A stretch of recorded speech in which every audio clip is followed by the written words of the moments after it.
Morning, everybody. We are here. It's Jen and John Majors here with you today. Good morning. And we are so excited to be with you today. Today is episode 11 of LeadHerShip, if you can believe it or not. And today we're coming to you as promised to just share our story about how we partner together in marriage and family and faith, and then eventually in business.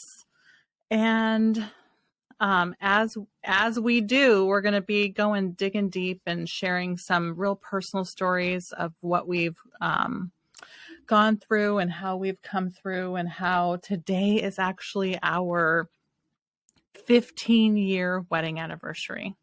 Happy anniversary, baby. Yeah, happy anniversary to you. Thank you. Thank you.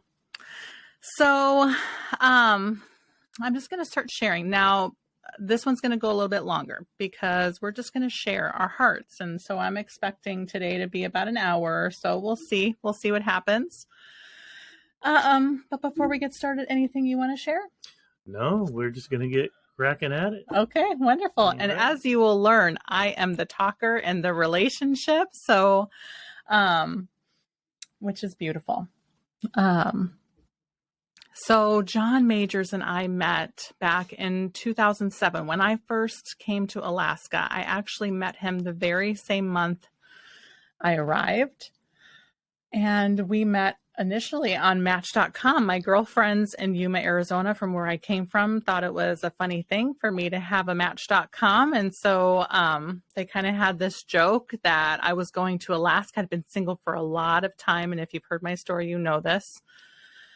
And kind of joked and said, "Oh, you're going to Alaska. The ratio between men and women is like 8-1. Jen, you're definitely going to meet your husband." And I was like, "Oh, beautiful. Okay." And I was not really awesomely excited about having a Match.com, but here we are. Met John at the end of August 2007, went on our first date together, and I believe we fell in love that first night. What do you think, babe? I think that's correct. Putting you right on the spot in front of all these people. Fell in love, and of course I brought 2 children along with me, Angelica and Jaden, and I can remember when I used to dream about getting married and finding the man in my life. I really was focused more on finding a man who was going to be a beautiful dad to Angelica and Jaden, and somebody who would absolutely accept them just as his own. And I can say without a shadow of a doubt that John is that man, and I am so grateful for that, baby. So grateful that you love them. That's awesome. I do love them. Yep. And I'll just share this really quick so I don't forget. In 2012, John actually adopted Angelica and Jaden, and they're officially Majors babies, and had their birth certificates changed to having John even be on their birth certificate and everything, which for them was such a beautiful, beautiful blessing, especially both of them. And I can remember Angelica praying as a little girl, like she would come to me and ask me for a daddy. And I was so not dating and so not about having another relationship that I would just look at her and kind of get an attitude and be like, well, you should just pray for that, because mommy is not even trying to get a daddy. And so I fully believe that Angelica prayed for John and that he arrived in our life at the absolute perfect time.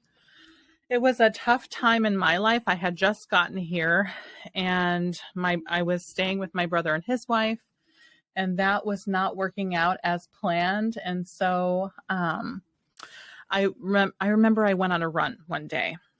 Things were kind of chaotic at home, not working out. It was very clear that I was going to either have to move out, which I couldn't afford really to do, or just go back to Arizona.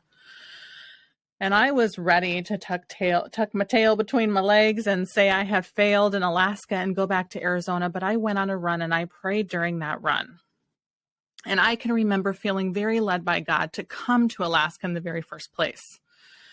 And so during this run, I got pretty angry with God, and I said, God, you said for me to come, and here I am going to have to go back. And I said, you said that you would provide all of my needs, and here I am not getting my needs provided to. And I prayed specifically for a husband. I was like, I'm ready to partner with somebody and to live life with somebody. And I am just going to trust and believe that you are sending him to me.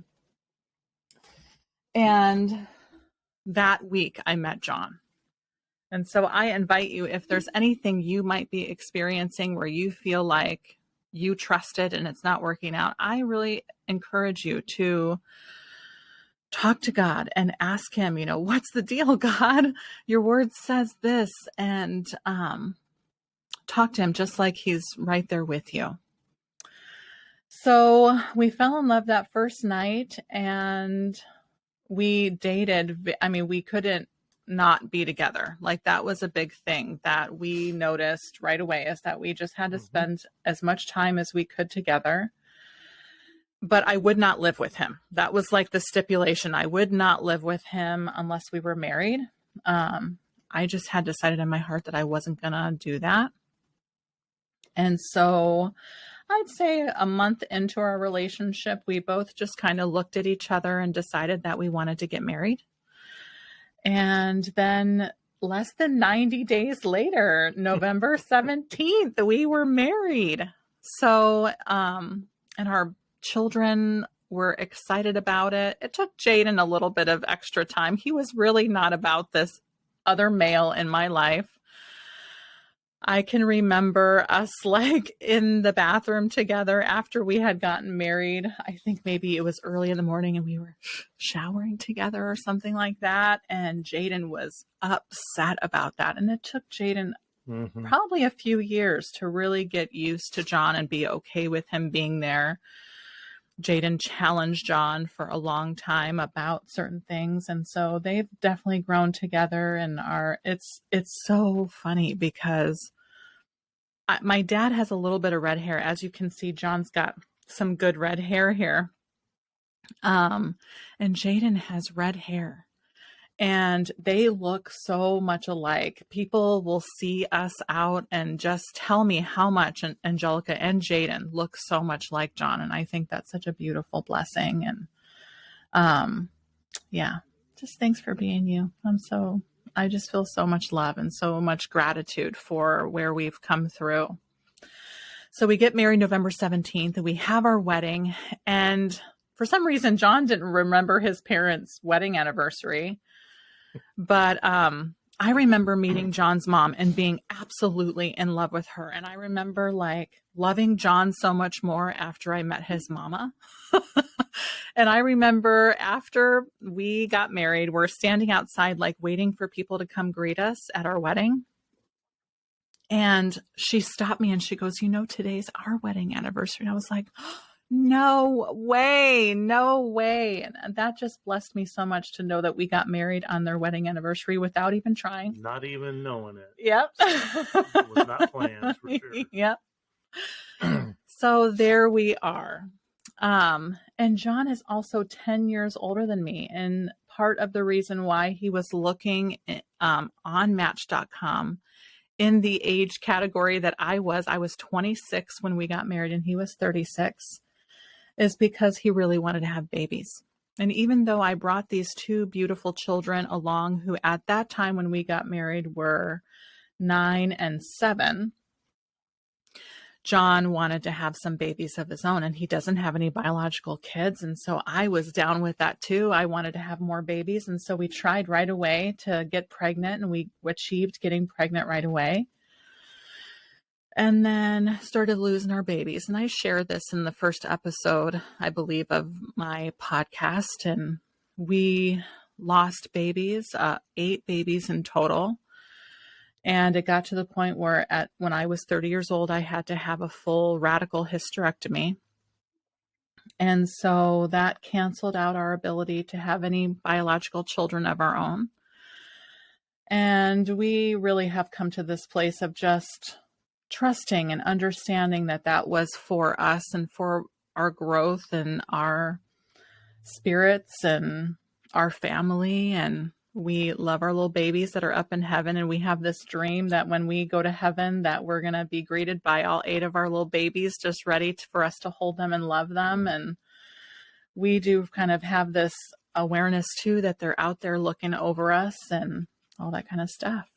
So even though that was a really hard time in our life, we feel really blessed just to have been pregnant and have these little people out there somewhere. Yeah, and absolutely. Yeah. And so there we are, going through miscarriage after miscarriage. And I was pretty much falling apart. And John was really taking the reins of supporting our family financially, emotionally, physically. He was cooking the meals, cleaning the house, taking care of the kids. And I was pretty depressed. I can remember one time I'm working at the university here in Fairbanks, and I am in the bathroom, and I've realized that I've had another miscarriage, and I am laying on the ground on the tiled floor of this public restroom in like a fetal position. And I always brought my cell phone with me, as I think a lot of us do when we go to the bathroom. But I had my cell phone, and I remember calling him and just telling him, you just have to come get me. And I'm not sure if I'm going to be able to get out of this bathroom by the time you get here. So here's where I'm at. And he definitely came and rescued me for sure, and took care of me and loved me and was such a beautiful caretaker and continued on to be. So during this time of my miscarriages, I also began to have these very serious medical issues. And I went through about 10 surgeries also during this. It was like a 2 or 3 year period where I'm losing 8 babies and having 10 surgeries. And I would say by the time I am 31, 32, John's 41, 42, I am on so much medication. I am addicted to pain medication because I'm having severe chronic physical pain. And so I'm on Percocet, which did not have a good reaction. Oftentimes made me very irritable and angry and upset. And it was very clear I needed to get off of that. But when I remember every morning, my chronic pain was so bad that I really wondered if I was going to make it to the age of 40. And I often thought, if I do, I'm probably going to be in a wheelchair, because that's how bad my chronic pain was. And I can remember this particular morning where John oftentimes had to help me out of bed in the morning. And this one particular morning, I'm just so embarrassed. I need his help out of the bed. And then he's holding me and walking backwards and guiding me to the bathroom. And I can't even make it to the bathroom before I just start peeing on myself. And I just remember crying and him just holding me and loving me through that. And he would just, without me even having to ask, get up and guide me to the bathroom, and anything I needed, he would be there. And so that was us for quite a long time. And I think both of us wondered if it would ever end, if we'd ever get out of it. And we just were not sure. At this same time, we are having issues with our finances because I'm not able to really work very much. We have piled on medical debt and debt from credit cards and things like that to help us live. And we end up needing to file for bankruptcy. And so we go through that process, which, as you know and hear the statistics of divorce and such, marriages fail because of lots of things, but financial reasons being one of the number one things.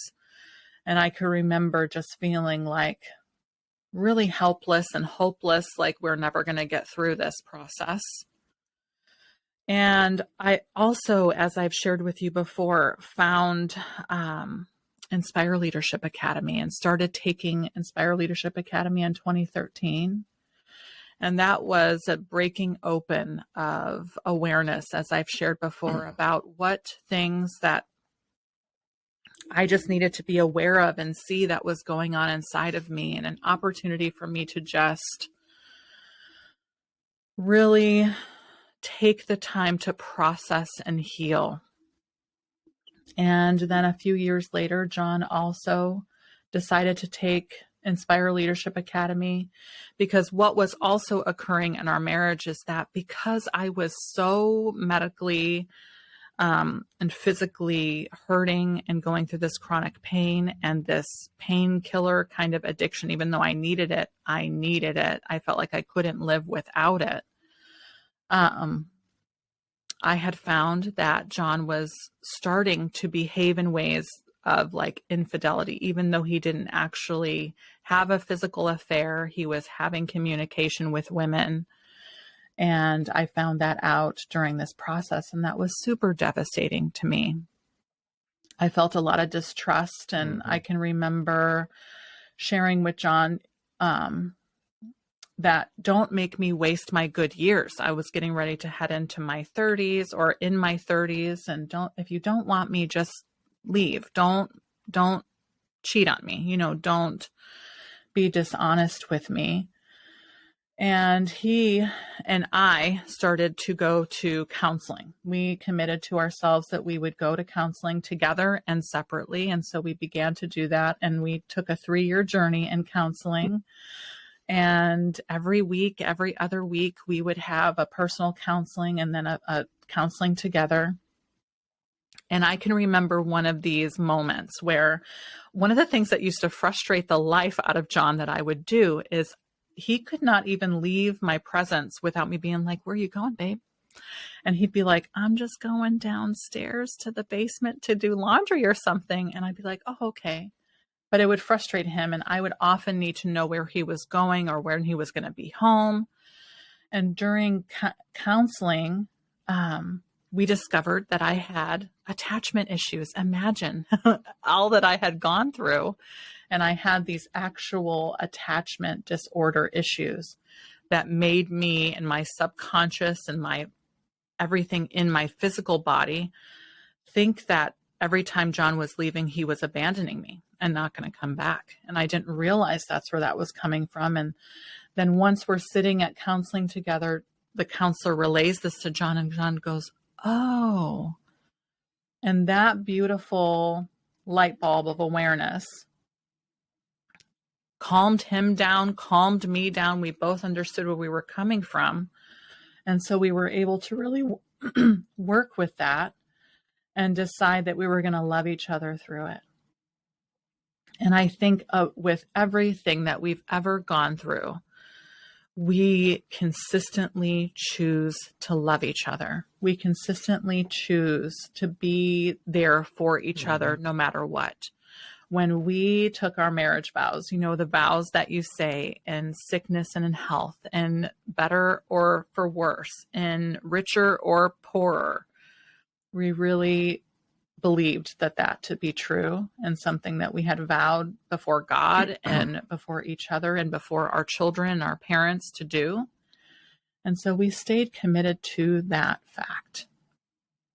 And we just always be choosing love, huh, baby? Yeah. And marriage vows are important. Keeping your word. It's so easy to just take the easy road these days and move out, or move on in a relationship because of this thing or that thing. And I find that, in my opinion, that a lot of people just don't want to put effort into relationships. They just want everything to have an easy button. Yeah. And then when it's not easy, they just move on to the next relationship or, situation. And then they wonder why the same thing keeps happening to them. That's right. So I always say, just check the common denominator, which is typically yourself. That's right. And then make the improvements that you need to make, because, when I got married, I wasn't planning on getting married twice. It was a one and done type commitment. And, that's probably why I had been in my 30s before I even got married. So,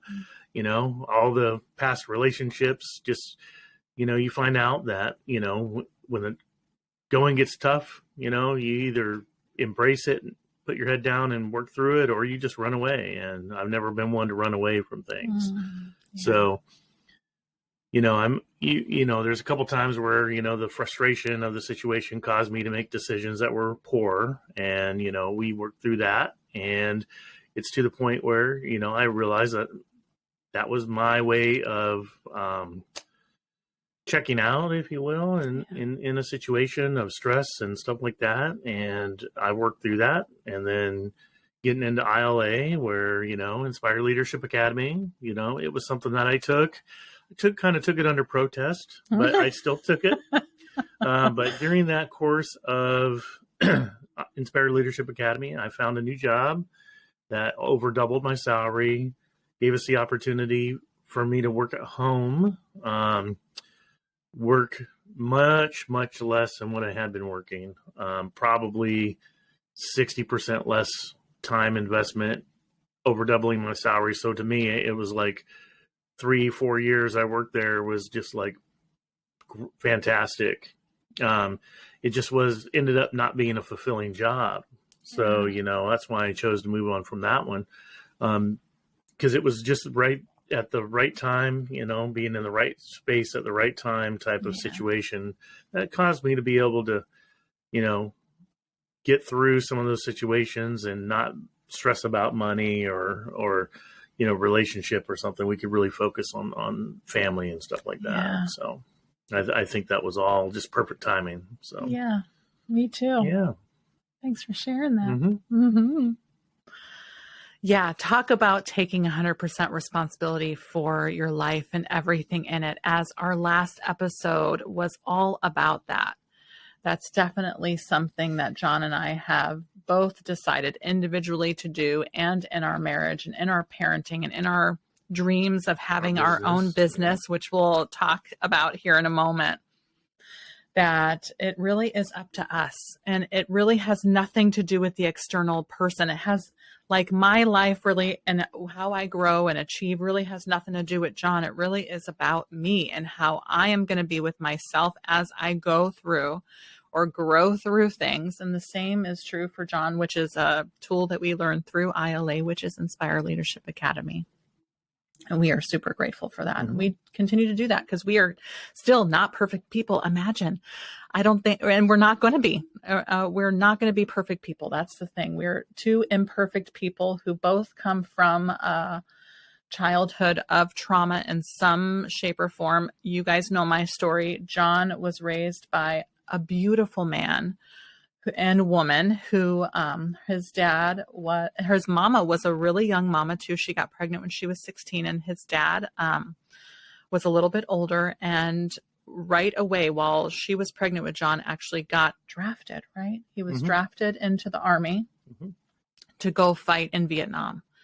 And so at the young age of 22, 20, something like that, he went into Vietnam and didn't even meet John until, how old were you? I think over a year old. Oh, over a year old. And just back in those days, they didn't have a lot of tools for soldiers who came back after fighting a pretty violent war. And he had experienced some obviously deep stuff, and so was dealing with a lot of anger and PTSD and trauma himself. And so John was raised in sometimes not a super calm and loving environment, sometimes pretty hard and heavy and angry, and a lot of just tough things. And we love you, Dad and Mom. If you're listening, we love you guys so much and are so grateful for the example. John's parents are still married to this day. John is 51, so they've been married for at least 51 years. Yeah? I think a year longer, so 52 years, and they are such a beautiful example of love and choosing love. Yeah, I think this year is their 52nd anniversary. So happy anniversary. Happy anniversary to you, because it's our anniversary. It's your anniversary too. So happy anniversary, Mom and Dad. We love you so much. And here we are. So John shared he had this opportunity to go from working from home. And during this time, I become a realtor. And probably 3 years in, I get this dream that I really want. I've kind of always had this. I saw a post that I posted on Facebook like 8 years ago or 9-10 years ago or something, where I was like, my dream is that we get to spend all day together because I miss him so much. And so I really had this dream of creating a family business. I wanted to work with him, and I think he wanted to work with me. Sometimes I wonder if he still does now. We do a good job together. So we got very, very clear about that. And in 2018, we started a family business. And last year in 2021, we went fully out independent on our own, and our daughter joined us a little before that. And she works with us, and our son now works with us as our professional photographer. And here we are having this family business and partnering not only in marriage and family, but also in business now. And as you can imagine, that can bring its own set of challenges. And so we continue to grow through that. And one thing I noticed is that, and one thing we've talked about, and something that I continuously grow and attempt to heal and shift, is this: because I didn't have a really great example as a dad as a kid. And then I became a mom very young and didn't have a dad in their life. I took on this masculine role as a woman and as a mother and as a business partner, where I oftentimes was our masculine energy is very giving. It's very powerful. It is kind of more forceful. I can't think of another word than a feminine energy, whereas a feminine energy is more of a receiving energy, a calmer energy. And so I was definitely cloaked in my masculine energy. I had got some feminine energy too, for sure. But one thing I noticed partnering in business with John together, especially, is that, it's important for me as a woman. I'm the broker of Majors Realty Group, so I guess you'd say I'm kind of the boss a little bit. And so there's been some challenges as far as releasing that masculine energy and putting on more of my feminine energy, and allowing John to really step into his masculine energy and be who he is in our business, who is our CEO, our leader, our top sales agent, as he's always been the top dog in sales all his career. And our sales team leader. So he's now begun mentoring our sales team and growing them into being top sales agents themselves and delivering all the goodness he has to teach. And just working with that and learning that it's not bad or wrong that I had that energy going on, and that sometimes I'll still tend to put it on.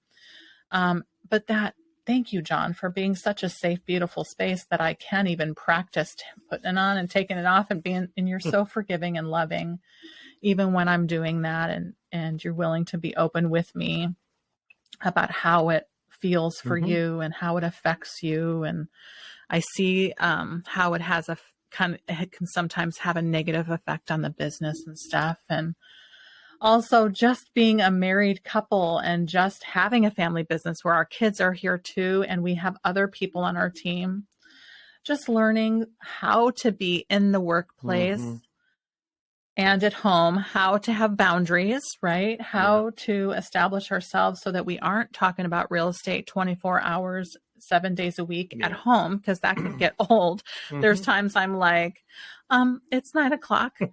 There's no more real estate talk here, people. Yeah. And a lot of it is, you hear people say family businesses don't work because they're so hard, they're so difficult, or spouses that are in the real estate industry or even running their own business together, I heard a comment lately that somebody didn't want to work with their significant other because they wanted to stay together. And it's interesting to me that people think like that, because it is possible. You just have to set boundaries and stick to them. And, it's not perfect by any means, but, at the end of the day, you can establish boundaries and have a good working relationship as well as a relationship outside of work.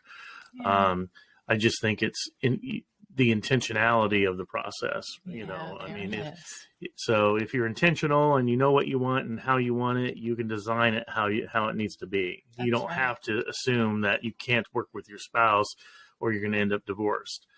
It Yeah, happens it quite happens. often, Hmm. but I also think that there's underlying issues with that stuff. I don't Absolutely. think that people set boundaries or communicate effectively, or, one thing happens and another response happens, and then it's just a snowball effect on the relationship.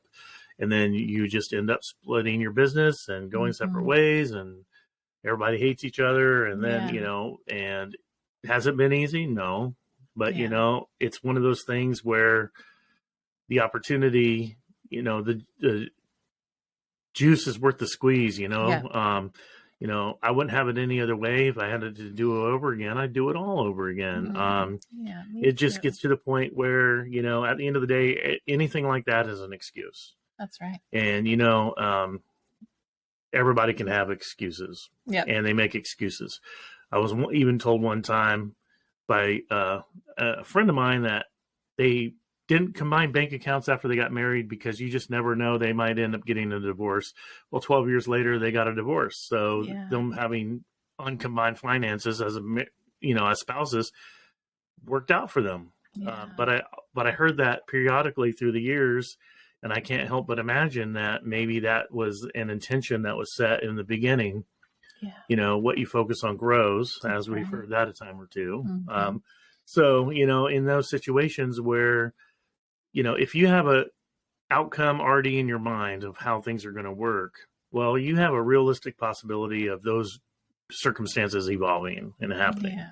And if you don't correct your thought process, and you don't set boundaries, and you don't put parameters in place, and be committed to the end game, and not give up and not make excuses, you can achieve your mission and objectives Yeah. if you want to. That's If you right. want the easy way out, I encourage you to take the easy way out. But we're not those people. And, we're committed to growing our family business, and we work well together 85% of the time. That's right. But any business partnership is going to have conflict Yeah. and concerns and issues and obstacles. And just because you're married to somebody or with somebody or related to somebody doesn't mean it's going to be bad. That's right. So Mm-hmm. that's my 2 cents on that. Oh, I like it. Thank you. Yeah, I would not want to partner with anybody else. Truly, truly, it's been such a beautiful blessing. And something that he mentioned is so true. It is all about our intention. And I can remember my broker mentor shared, we asked him, or I heard a question asked about what happens to married people who open a business together, open a brokerage together. And he said they get divorced. And that hung in the back of my mind for a long time. And when John had his heart attack, when he had his cardiac arrest in 2019, something happened in me that for that whole next year, I could not think of anything really else but divorce.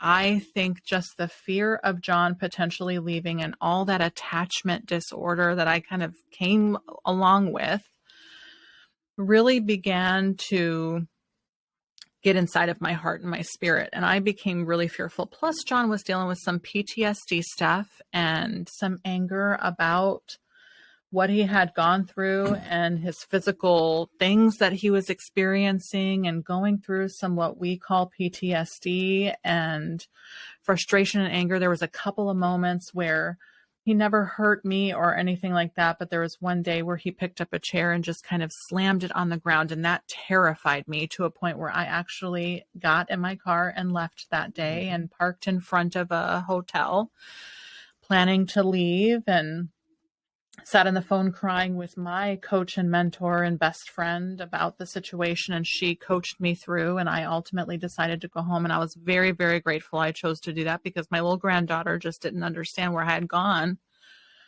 And I can't imagine if I had not come home that day, what she would have thought, and probably felt abandoned herself. And I was abandoning John and my 2 children and my grandson. And so chose to go home. But what I noticed during that time, during this year, that year, was all the propaganda that's out there promoting divorce. everything. It's like all my social media and all my feed all knew what was going on in my mind and heart, and everything was promoting this divorce. It's good to divorce, definitely divorce. You don't want to be going through that divorce. And it made me really, really aware of the need for, as I decided to stay in and choose love, and I was shaming and guilting myself over feeling this way. I was sharing with John how I was feeling, and he was feeling rejected and unloved, and also going through all this stuff after his heart attack, and then to have that on top of it.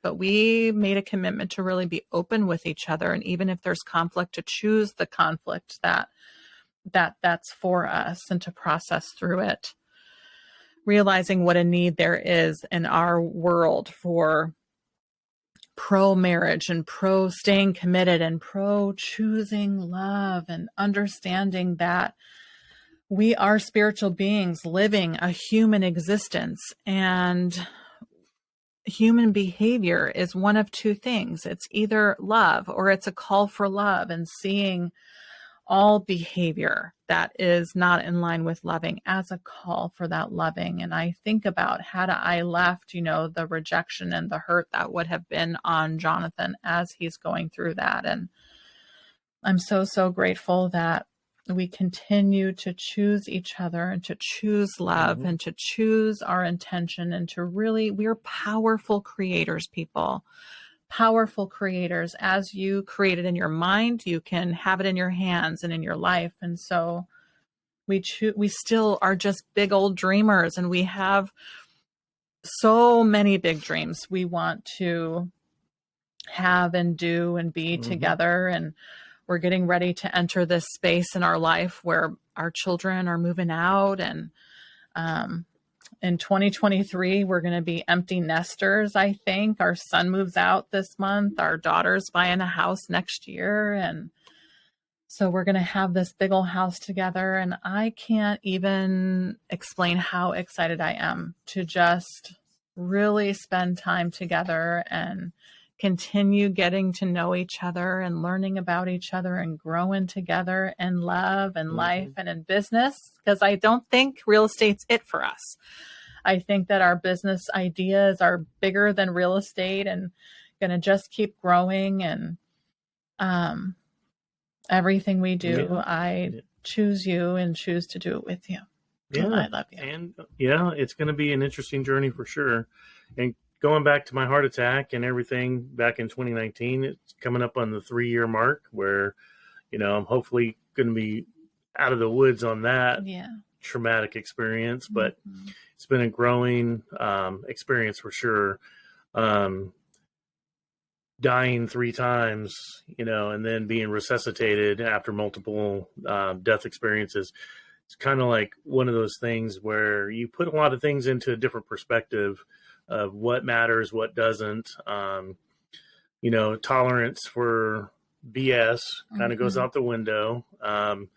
When people want to make excuses, I was watching a movie recently, very funny, and the person, his phrase is, "But did you die?" And, I wonder what movie that was. It's interesting because that whole phrase, asked in a really straightforward question when somebody's complaining, means a lot different now than it did in 2019, right? Oh, yeah. So now the perspective of, "But did you die?" Your life could be a lot worse. It could be, a lot of things happen for a reason. The insanity of some of the excuses that you hear, why things aren't going a certain way, or why you're choosing to behave a certain way, are just irrelevant.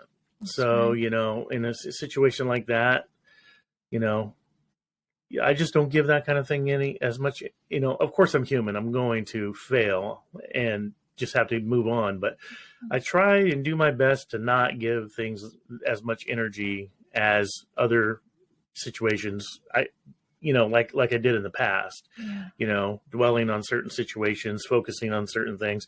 Just don't have time for that. Time is just, your life is just a fragment Yeah. of time. So putting it into perspective, I got a second opportunity, and I've cut a lot of drama out of my life and unnecessary things, and I'll continue to do that. People that come into my life that kind of drain me, and I don't realize it at first, and then I do, and then I just realize what is going on, and I will just pull the plug on that and move forward. It does a lot with eliminating the drama, and I keep going back to excuses. Yeah. Why somebody acts a certain way. Hey, that's just that person. Yeah. Well, you know what? That's not just that person. That's right. That's just an excuse. Yeah. So everybody should be accountable for their own behaviors and actions. And I am now.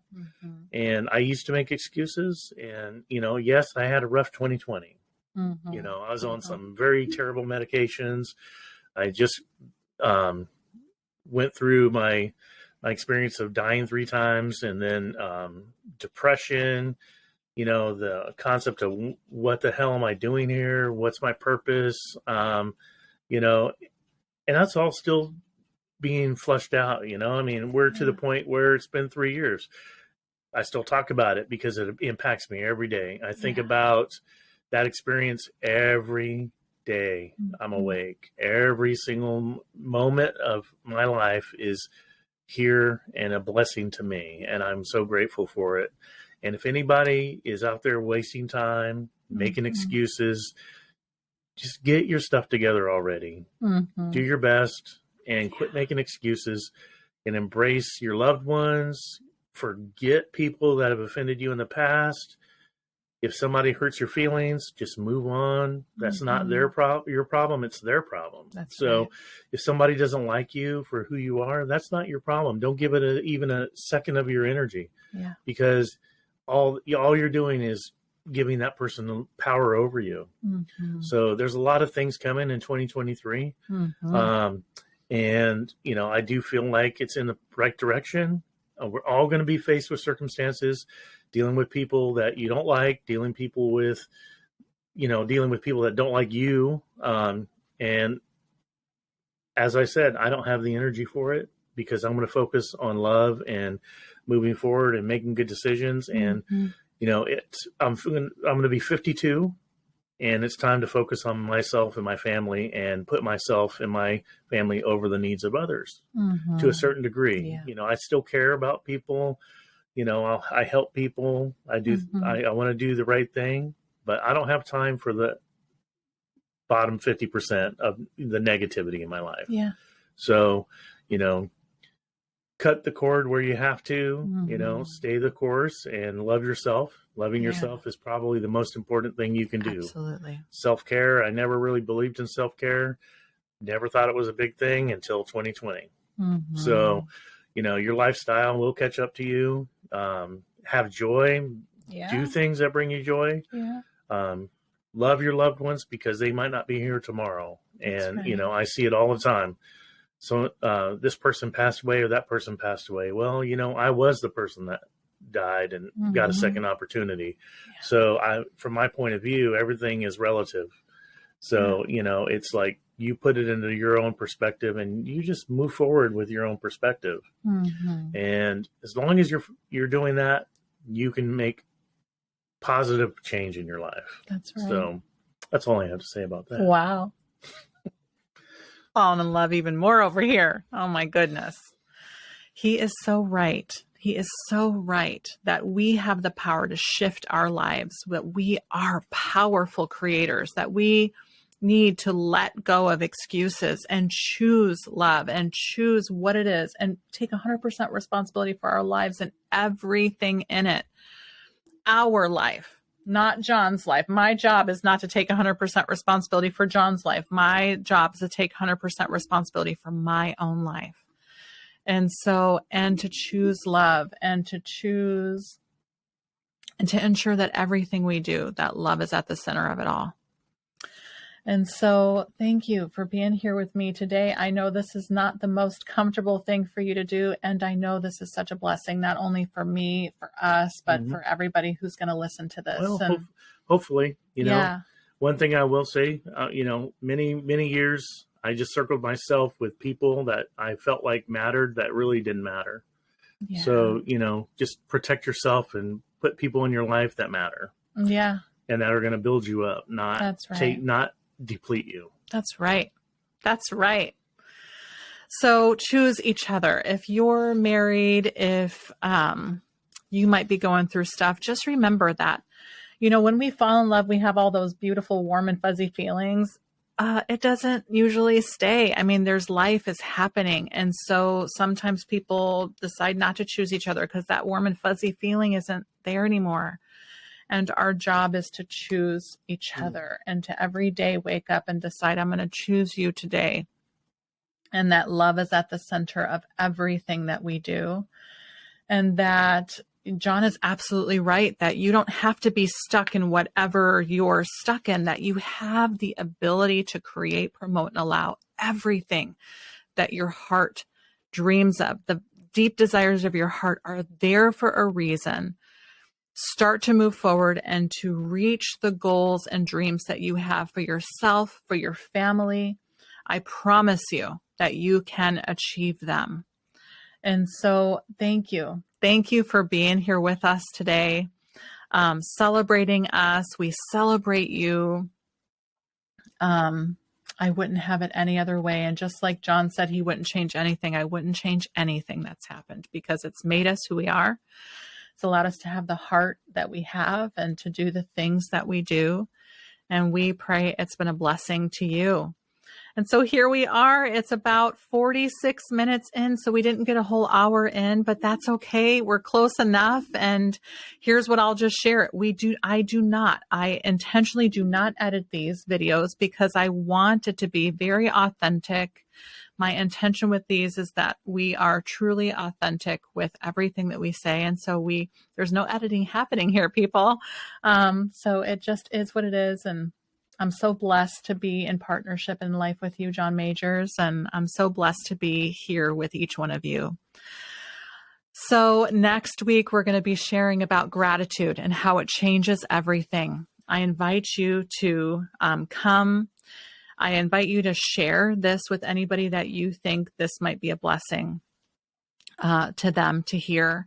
And thanks for all your love and support. This has been an incredible experience. And until next time, my friends.